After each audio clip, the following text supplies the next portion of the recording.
you, Mark. I've got three tests for this budget. The first is, does it leave anybody behind? If you work hard, you play by the rules, you should be able to expect to get on in society. People who are unable to work should be protected and expect to have benefits which secure a decent life, and the public services should be universal, properly financed and available to all. By those standards, the budget fails.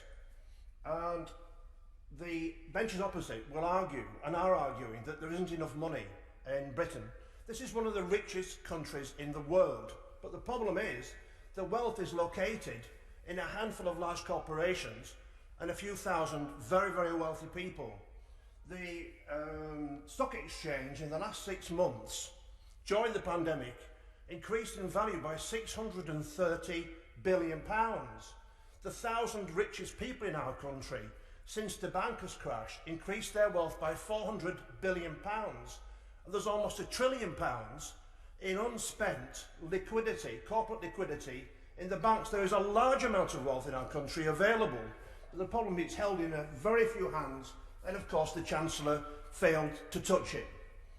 Now, at the same time, working people who have sustained our country through the pandemic are facing quite a disgraceful situation. You have £8 billion being taken by stealth because of the income tax changes.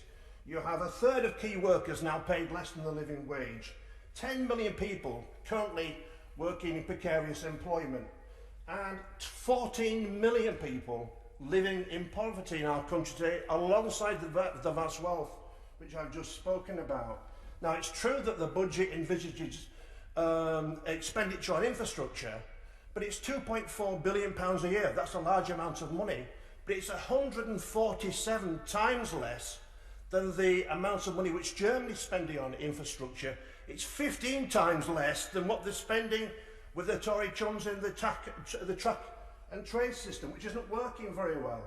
And so all of those things mean that one has to worry about the chronic nature of the problems facing working people in our country.